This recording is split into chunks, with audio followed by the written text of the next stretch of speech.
So we're here again at Pages in the Gardens, the beautiful Pages in the Gardens, and today I have the distinct pleasure of talking to one of my babies on SoulTalk, the Kingston and St. Andrew Festival Queen for 2024, Danger Harrison.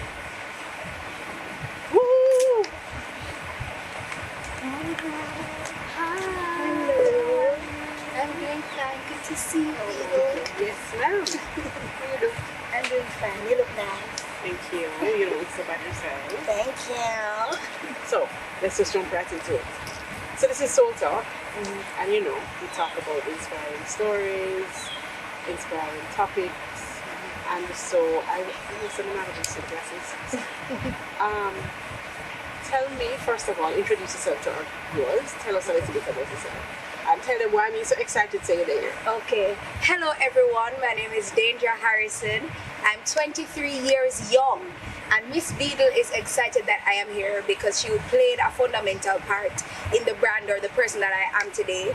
Everything that I know about drama, speaking, anything like that, I would like to say that Miss Beadle was the foundation.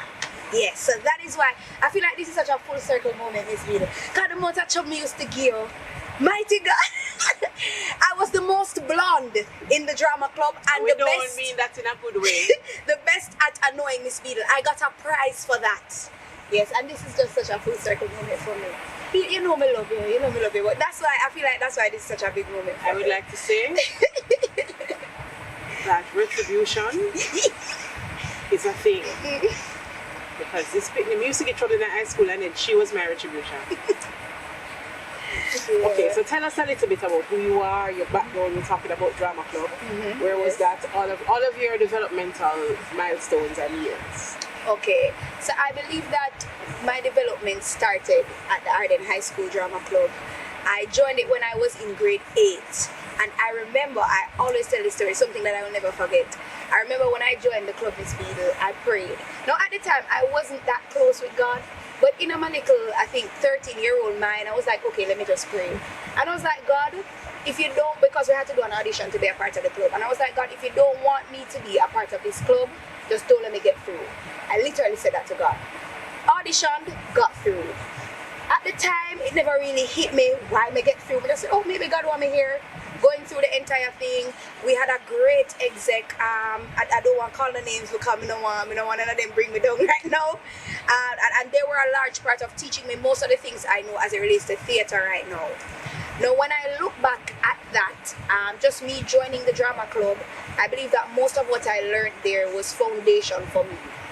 And I can see now, I'm 23 and at the time I was 13, I can now see why God said, okay, you need to join this club, right? Because most of what I know, a lot of what I've learned is from that drama club. But yeah, moving on from Arden, I graduated, I was a part of a lot of JCDC competitions, speech, drama, music, dance, the whole works. You know, I'm a triple threat. I'm joking, just speech and drama. And then moving on from that, I graduated, I think it was in 2021. Yes, 2021. From Upper 6, and I went to the University of the West Indies. Well, I'm currently there. I did a major in integrated marketing communication and a minor in entertainment culture and enterprise management, and even a lot of what we did in IMC, and I like to kind of put media and mix media in it. A lot of what I've learned in the drama club are just transferable skills. So my whole life has been just me transferring the skills that I've learned in the drama club, building up on that to somewhat present myself in media and a lot of what I do right now. So I just graduated, well, not graduated, I got my degree the other day. So I'm officially degreed, but you know, and I'm moving on now into my master's. So that is the entire story. It's going to be one. So I'm doing a master's in communication for social and behavior change, because I just feel like it's going to be for the greater good and I'll be making a true impact in this world. Okay. That's why I chose that. So, she was just telling you how much trouble she used to give her. So it's very ironic to me that she's looking to use her talent for social change. But anyway, so tell me now, you talked about drama club and all of the excitement with JCBC. Tell me a moment that sticks out to you through the JCBC competition. Wow. wow, you know, it's just so funny. This moment is not my favorite moment, but it's a moment with you. Not that I'm saying you're not my favorite, but let me tell you what it was. I remember there was one day we were in the bus. As I said, guys, I was an avid troublemaker. Yes. And I made a loud outburst. I do not remember what the outburst was, Miss Beadle. But I made the outburst and you do this thing. When I made the outburst, I look around. You touch the person beside you. Who was that? And I then said, dangerous. Okay. You never said nothing for the rest of the bus ride. I don't know if you remember. When now we reach, it said when we arrived at Arden, you're like, everybody upstairs. Because, you know, after any meeting, or after any JCDC event, you always want us to convene in the drama club. All of us upstairs now, you were giving kind of feedback, saying who did well, da. And you reach me. You said, danger. And I remember when you said danger, everybody parted like the Red Sea. And I was there standing in the set, like everybody just kind of dressed back. Because they knew what you were going to address about. Address. There's that danger, and you're like, danger. What was that in the bus? I don't remember exactly word for word what you said, but Miss Peter, you give me a proper tracing about my behavior and how I conduct myself, and that I must do better. But the flip side, or the good side about this quote-unquote bring down, was that we didn't actually feel bad. And after they cussed me off, I actually looked into myself. And I don't want to say there was a drastic change, but I started to be self-aware. So I was like, okay, danger, you probably don't need to make this outburst at this time. You probably need to carry yourself a bit more like a lady.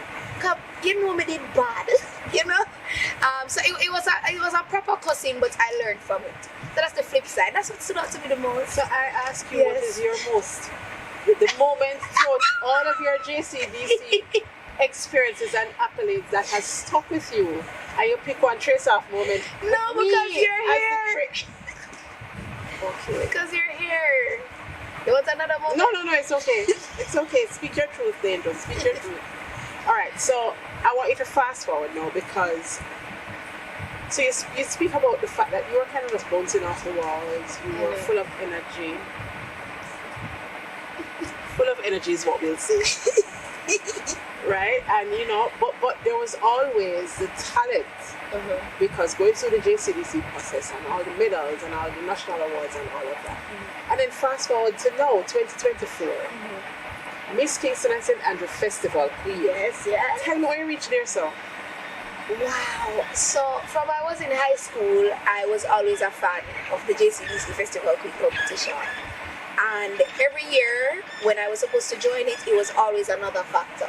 When I was in first year, we were too young. When I was in second year, someone said to me, just get the degree, and then after, in your final year, you can join. Because it's good to have accolades when you join the competition. And I was like, okay, final year, let's do it. And I believe that a lot of what I've learned, in terms of what I was saying earlier with transferable skills, I brought into that competition, even talent and drama and all of that. And I will say that I even learned a lot while being in the competition. A lot. Walk and poise, because I have horrible posture. Walk and poise. I learned a lot about our country because I really love Jamaica. I learned a lot about our island, a lot about different historic sites, and it was just a beautiful experience for me. You know, but I've been a fan of the competition from I was in high school coming up, and I decided to join it in my final year of university. And so what do you think was the pivotal? First of all, did you know you would have won the Kingston and St. Andrew Festival competition? No, I wouldn't say I know for sure. Because the competition was stiff. Yeah. I never know for sure, oh yes, I'm going to win this. No, it wasn't for sure. So what was that moment like when... You know what the moment was like, Miss Peter? I was like, this is God's will. So I am someone, and it makes life easier for me. Whenever I don't get through for something, I say, God just did not want this for me. And when I do get through for something, I say, okay, God, clearly, just like with the drama club situation when I prayed about it, clearly God wanted this for me. So when I won, because I know the competition was stiff, when I won it, I was like, okay, God, you chose me. I'm the one you want for this position. I'm the one you wanted to fill this role. So I was like, okay, I'm just living in God's will right now. Because I know, as I said earlier, the competition was really stiff. So what do you think this is going to do for you? What do you use this platform to do? What do you think God intends for you with this particular platform? So, as I said earlier, I'm an avid lover of all things Jamaican and just Jamaica's culture. And I believe that one of the major things that I can use this platform to do is to just kind of tap into that side of myself that promotes Jamaica's culture. I believe that right now, this is a whole other conversation by itself, but I believe that cultural retention is something that we need to focus on a lot.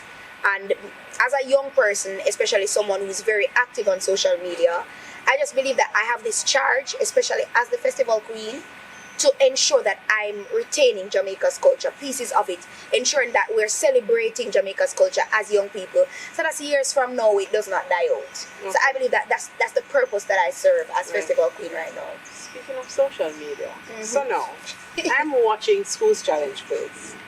And you know, when they get to the semi-finals, they have a couple of weeks where they have these special matches like the Masters versus the this and the that. So they have actors versus influencers, huh? No, it was influencers versus musicians. Musicians versus influencers. Me settle down for watch this match. Oh, me see them call as influencer and a danger. And I was like, oh. Because I knew not that Danger was an influencer. So you forgot to tell me about that now, Mom. So what I know is that you make these crazy videos and you post them. You do some little dub and you post them. Yes. Oh, you reach influencer status. What does that even mean? So to be honest with you, Beagle, I actually don't like the title of influencer. I prefer to refer to myself as a content creator. However, when everybody calls you influencer, you get these different gigs and you get these different jobs. So I tap into it, but that does not mean I like it. But to answer your question, for me, what I see an influencer, as much as I hate the term as, is just someone who consistently produces content that entertains and also influences. So going back to even the festival queen thing, just me joining the competition is already influencing a lot of other young ladies to say, you know what, I want to be a festival queen. I want to know about my culture. And so there is this, for me, as I said, there is this heavy attention that I get, and there's this heavy, I'm trying to find the word, but I'm going to find it soon. But pretty much what I'm trying to say is that when you have so much influence on persons, you have to be very careful of what you do, right? So in terms of how you dress and how you carry yourself and the things you say, the places that you show up as and the person you show up as, I have to be very careful of that. So in essence, influencer is just somebody who influences people. And most of the times it's related to social media. Right. Yeah. So let me ask you now, in all of these things that you've shared with us, coming to Arden High School, and I know you had a whole life before Arden High School. Yes. But you know, coming, getting involved in the drama club, holding those talents, going through the JCDC process all the way to now, what are some of the challenges? Because we know the challenges that you young people face now, I don't know that I could handle them because the world is like shark-infested waters now. Yes. So what were some of the challenges that you had to face and stare down and overcome to get to the point where you're at now? I mean, you're only 23. Yes. I'm making it sound like, oh, you've lived this big life, but you have lived a lot of life. Yes. So what are some of those things that you had to deal with? So there are two main things. The first one is just really being yourself. I believe that as young persons, you always want to be cool. Even when I was in high school, it's just you want to be with a cool group. You want to be the cool person. You want to have all the cool friends. You want to go all the parties. And it's very important in a world where everyone wants to be everything and everything else. It's good to just stay true to you and just stick to you and be yourself. What does that mean, though? By being yourself, I mean not trying to shape your personality, because this happens, or not trying to become someone else or emulate someone that you look up to, right? It's just be, okay, who is Danger? I'm going to do this. This is what I love doing. Even though this is the popular thing to do, I choose to do this and stick to this. Mm-hmm. And that's something that I had to tap into. And let me give you an example of what I mean. Even how I ended up in content creation, right? Because I create a lot of content about Jamaica's culture. When I was in high school, I started it. It wasn't going as great as I wanted it to, but I started it, and I kept on second thinking, should I continue this? Because at the time, the only thing that was cool was TikTok dances. Mm-hmm. At the time, TikTok just came out, and it was just all these pretty girls on TikTok, and they're doing the doom dance too. I don't know, you probably won't know them, but it was TikTok dances that was running the place. But I always wanted to do just somewhat comedic or Jamaican related content. And I spent, I think it took me like 5 years worth of delay to start doing that because it was not cool at the time. Right. And the second I started doing it is the more I felt like me. Like, this is my space, this is what I love doing. What is your message from that experience? From that experience? Yes. Just coming back to what I was saying earlier, it's just being you and doing what you know is fun and not trying to be like someone else or what's cool in the moment, or since we're talking about social media, what's trending right now. It's just doing what you love to do, and not trying to be someone else. Okay, so what was the other difficult thing? And the other difficult thing, I believe, was just understanding the importance for education. Now, when I was in grade 10, as a matter of fact, all of high school, I was just living. There was no like goal to say that I'm going to university. And I feel like if the younger version of me should look at me right now, she would be so proud. I was just living. I never thought that I would go to university. I thought that I was going to graduate from grade 11 or even 6th form and just find a work and just go out there in the world and just live. I joined the Talk the Poem competition. There's this teacher at Arden, this literature teacher, her name was Mrs. Rowe. And she insisted that I should join the competition. And thank you, Jesus, I won a full scholarship to pursue a degree under Carmack at the University of the West Indies. And it was because of that, thank you, Jesus, I was able to fully fund all of my undergraduate years at Carmack while at the University of the West Indies. And I just look at that and I pretty much just say to myself, it took me a while to understand the need for education. And I feel like it was having gone through my undergraduate years and experiencing everything, I was like, okay, so education is actually important. And for me, I believe that it is a great way to climb the social ladder. It can be different for other persons. It's talent. Talent is a part of it as well. For other persons, I don't know what, it could be anything for them. But for me, education is a large pillar for me to climb the social ladder in life. So what would you say now to those parents, people who feel like these extracurricular activities are a waste of time, that you need to focus on your academics? Because where did you get the scholarship from? Talk the Poem, and it was a poetry competition. So what would you say to the parents, the students who feel like, I need to just buckle in on the book only? And what is the importance of all of these extra things that have pretty much described your life? Okay, what's so interesting about that question that you asked me was that my brother, he just started Wilmers. And he was saying to me, he just wants to go to school and come back. He's not as extroverted as I am. And I was like, Darren, you have to join a club. And I believe that it is because of what I've seen the drama club do for me. I insist, like, join basketball, I don't know, find something that you love and join it. I believe that for all those parents, for all those students, you will find your passion in high school most times. Some persons a bit later, but for me or for most persons, it is through joining 10,000 trillion different clubs where I said, okay, drama is for me. And that is where I found something that made me excited to come to school, Miss Beadle. And paid for your tuition. Yes, literally paid for my tuition. Right. So to all those parents, to all those students out there who think that it is not important to join an extracurricular activity, I want you to think about the fact that it is very important to find your passion. Because most times it is your passion that is going to make you money. Your passion could be basketball. You're probably saying, oh, you know, basketball is not a big thing in Jamaica right now. There are transferable skills when you find a passion, just like with me and drama, right? I don't stick to drama. There are many things that I've learned in drama that has transferred me into other areas, for example, media. So go to high school, join a club, be very active, and find your passion, because your passion is going to make your money. That's what I have to say. Okay, one last question before we go. Yes. You speak a lot about prayer and about how you prayed about this and what God's plan is for you and what God, intends for your life. How important is your Christianity, your religion in your life? Very, very important. But I'm not gonna lie, Miss Beadle. Sometimes I drop and then I come back up. And then I drop again and I come back up. It's a very rocky road, but it's very important to me. Most of the decisions that I make, I pray about it before I make the decision. Whenever I'm doing something or I'm about to do something and I feel like it is wrong with God, it's like I just can't continue. It's like something inside of me just a tear and a crawl. Even some brands, for example, might reach out to me to do like some sponsorship, and I'm like, I cannot do this. Yeah, I'm getting money for it, but I can't. So I believe that prayer and just Christianity and God plays a large role in my life, especially as it relates to making decisions, because you see this culture and media industry, yeah man, it have a dark side, and thanks be to God, I'm remaining on the light side, and I'm just holding his hand and allowing him to carry me through. Wonderful. Yes.